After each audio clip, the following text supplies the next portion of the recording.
उत्तर प्रदेश के स्वास्थ्य एवं परिवार कल्याण विभाग के जिम्मेदार अधिकारी किस प्रकार लापरवाह और अपने जिम्मेदारियों के प्रति उदासीन हैं, इसका जीता जागता उदाहरण शाहजहांपुर में आयोजित मीडिया कार्यशाला में उस समय देखने को मिला जब मुख्य चिकित्सा अधिकारी डॉक्टर एसपी गौतम मीडिया को संबोधित करने पहुंच तो गए, किंतु उनको ये ही नहीं पता था कि मीडिया को क्या ब्रीफ करना है और कार्यशाला किस विषय पर आयोजित की गई है।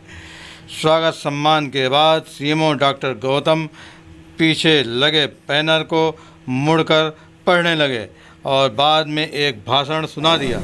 ये मीडिया कार्यशाला एक होटल में परिवार कल्याण विभाग के लिए CFAR के द्वारा आयोजित की गई थी और कार्यशाला का विषय था जनसंख्या स्थिरता पखवाड़ा। रीसेंट न्यूज के द्वारा परिवार नियोजन की दिशा में किए गए कार्यों की जानकारी और आंकड़े मांगे गए तो मुख्य चिकित्सा अधिकारी सहित वहां बैठे तीनों अपर मुख्य चिकित्सा अधिकारी एक दूसरे का मुंह ताकने लगे। रीसेंट न्यूज के द्वारा पूछा गया कि अभी तक कितने लोग चिन्हित किए गए हैं जिनकी नसबंदी जनसंख्या पखवाड़ा के दौरान की जानी है। सीएमओ ने कहा आंकड़ा लेकर नहीं आए हैं। रीसेंट न्यूज के सवालों के दौरान बार बार सीएमओ पेपर तलाशते और तीनों सीएमओ का मुंह ताकते दिखे। इस दौरान सीएमओ का पूरा अमला वहां मौजूद था। अधिकारी दौड़ दौड़ कर डाटा तलाशते रहे, लेकिन जब कुछ काम ही नहीं किया तो बताएं क्या। दूसरा मेरा प्रश्न है, आप 27 जून से आइडेंटिफाई कर रहे हैं, एक चिन्हित कर रहे हैं कितने लक्ष्य दंपति जो हैं 27 जून से आपने वो डाटा तक किया है। वो डाटा हमारी तरफ दिया गया हुआ। हाँ बताइए बोलिए। वो डाटा आप पूरी चीज पूछ लीजिए। हाँ मैं पूछ रहा हूँ, पहले एक बताते जाइए नहीं फिर भ्रमित हो जाएंगे। हाँ बताइए 27 जून से कितने लोगों को लक्षित किया गया है जो कि परिवार नियोजन में जिनको लाभान्वित करना है। ये जितना आप डाटा पूछ रहे हैं ये मैं लेके नहीं आया हूँ। अगर मालूम होता कि आप ये डाटा पूछे मैं आपको दे देता हूँ। मुख्य चिकित्सा अधिकारी जैसे महत्वपूर्ण पद पे आप विराजमान हैं और उसके बाद में अगर कोई बात पूछी जा रही है तो नहीं बता। अगर ये हमारे सभी माध्यम से मैं कहूँगा और सभी अधिकारी यहाँ मौजूद हैं, जब कोई अधिकारी नहीं बता पा रहा है तो बाबू से पूछें क्या? नहीं, अब आप ऐसे निश्चित करेंगे तो क्या वर्षाप नहीं, मैं आप ही से पूछ रहा हूँ, आप बताइए। वर्षाप होती है। वर्षाप का मतलब जो आप सुना दे वो हम सुन के चले जाएं। वो अलग चीज है। वर्षाप का मतलब है जो आप सुनाएंगे वही सुन के चले जाएं। वर्षाप का मतलब है जो आप सुनाएंगे वो सुन के चले जाएं भोजन करके।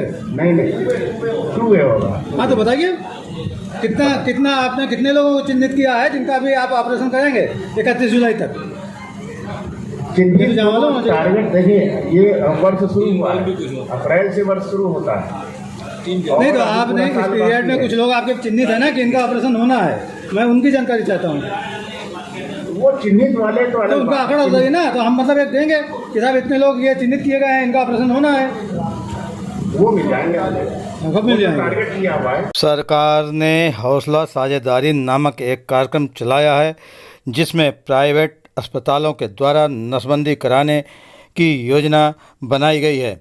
जब सीएमओ एसपी गौतम से रीसेंट न्यूज ने यह पूछा कि हौसला साझेदारी योजना के अंतर्गत कितने लोगों की नसबंदी की गई है तो फिर सीएमओ बेबस नजर आए और जवाब नहीं सूझा तो लक्ष्मण प्रसाद जिला प्रतिरक्षण अधिकारी एवं एडिशनल सीएमओ को माइक थमा दिया, जबकि वे टीकाकरण का कार्य देख रहे हैं। अब वे बेचारे सीएमओ को कैसे समझाते कि यह जानकारी तो आपको देना चाहिए। टारगेट किया गया, प्रचार प्रसार टारगेट है तो मालूम होना चाहिए ना क्या कितना हुआ, कितने चिन्हित हुए आज की डेट तक कितने चिन्हित हुए ये मालूम होना चाहिए था। प्रचार प्रसार की एक्टिविटी प्लान क्या है बताइए।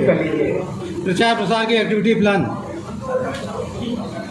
7,000 के लगभग। ये किस लेवल पे ये आपकी एक्टिविटी प्लान है और उसमें क्या क्या हुआ है, क्या प्लान है वो भी तो बताइए, पूरा विस्तार में बताइए। जिस तरीके से आप विस्तार में सब बातें बता रहे थे उसी को विस्तार में बताइए। इसको भी बताइए। बताया गया मेरे ख्याल से, सारे नहीं, ये विस्तार नहीं बता बताया। दिया। अब ये सारी चीजें आप हमसे पूछेंगे, ये डाटा मैं नहीं, नहीं तो लेके पूछना आया। पड़ेगा। और डाटा आपको चाहिए तो मैं आपको उपलब्ध करा दूंगा, एक डाटा उपलब्ध करा दूंगा। हौसला साझेदारी नामक एक कार्यक्रम चल रहा है जिसमें प्राइवेट हॉस्पिटल के माध्यम से लोगों का परिवार नियोजन का ऑपरेशन किया जाता है। उसके लिए क्या बारे में उन नर्सिंग होम्स में प्राइवेट में कितने ऑपरेशन हुए हैं इसके विषय में बताइए। बता जो मैं दे रहा हूँ डाटा वो मेरे दिए हुए हैं, ऐसा नहीं मेरे पास सारे डाटा यहाँ पे रखे हुए हैं। ये सारे डाटा जो कंप्यूटर में है वो लेकर के आना चाहिए। जब आप कार्यशाला कर रहे हैं तो अगर आप पत्रकारों को संबोधित कर रहे हैं तो लेकर आना चाहिए, आपको ब्रीफ करके, आपको पूरा होमवर्क करके आना चाहिए।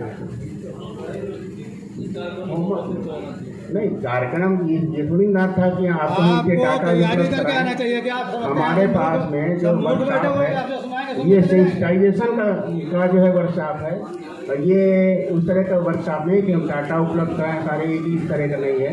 एक सेंसिटाइजेशन आप भाषण देंगे सुन के चले जाएंगे, वो नहीं कर रहे।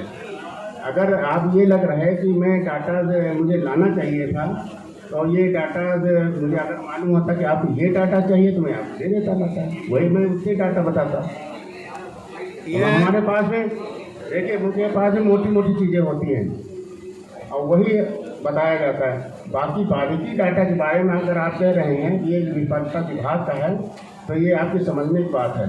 ये है कुछ आपका मोटिव और मुझे लगा और आप इस टाइम पे कुछ और डायरेक्शन मैं तो मुख्य चिकित्सा अधिकारी से, एडिशनल सीएमओ से ही पूछूंगा, चपरासी से पूछने नहीं जाऊंगा।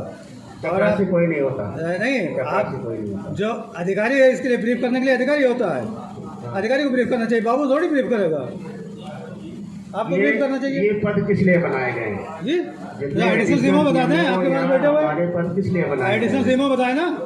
ब्रीफ करने का अधिकार किसको है आपके यहाँ? आप ये बताएं। प्रेस को ब्रीफ करने का अधिकार किसको है? एडिशनल सीएमओ बताएं, डिप्टी सीएमओ बताएं। तो ब्रीफ तो किया गया है। कहाँ कर रहा है? मैं जो पूछ रहा हूँ तो आप एक प्रश्न का उत्तर नहीं दे पाए। चलिए बताइए, अगला क्वेश्चन बताइए कि जो ये क्वेश्चन वाला बाद में पूछ लीजिएगा, तो मुझे लग रहा है भूखे भी हैं। टाइम तो आप आगना जाते हैं, बहुत शर्मनाक बात है। ले लीजिए और पूछ लीजिएगा, बहुत शर्मनाक बात है। अभी सीएमओ डॉक्टर एसपी गौतम की लापरवाही और गैर जिम्मेदाराना जवाबों से पत्रकार अपना सर पकड़कर बैठे ही थे कि इतने में ही मुख्य चिकित्सा अधिकारी के एक और कारनामे की ओर रिसेंटली न्यूज़ का ध्यान चला गया। ये कारनामा शायद कुछ गोलमाल की ओर इशारा कर रहा था। दरअसल मीडिया कार्यशाला तो जनसंख्या स्थिरता पखवाड़ा के लिए आयोजित की गई थी, किंतु साहब ने एक साथ दो कार्यशाला का आयोजन दिखाने में हिचक महसूस नहीं की। जी हाँ, उन्होंने नीचे एक बैनर आयुष्मान भारत पखवाड़ा का भी लगवा दिया, जिससे शासन को नीचे लगे बैनर की फ़ोटो भेजकर अलग से एक कार्यशाला आयोजित करने की झूठी जानकारी दी जा सके, एक अलग कार्यक्रम का झूठा कारनामा शासन तक पहुंचाया जा सके और उसकी मलाई का बंदरबात आसानी से किया जा सके। जनसंख्या स्थिरता का भी बैनर लगाया। आयुष्मान का इसलिए लगा रखा है, प्रचार प्रसार के लिए आयुष्मान का इसके लिए लगा रहा है, वैसे कुछ नहीं। कार्यशाला नीचे लिखा हुआ कार्यशाला, दो कार्यशाला है, एक ही कार्यशाला ये लिखा क्यों है यहाँ पे?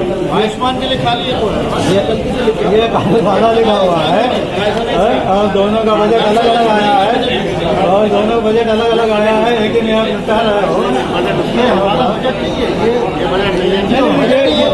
उसी में तो लिखा था उसका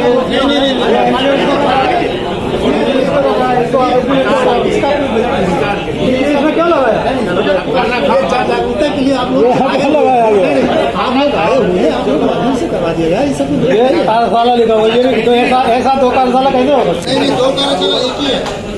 खैर, अगर ऐसे ही भ्रष्ट और निकम्मे अधिकारियों के जिम्मे परिवार कल्याण और स्वास्थ्य विभाग का जिम्मा रहा तो भगवान ही मालिक है।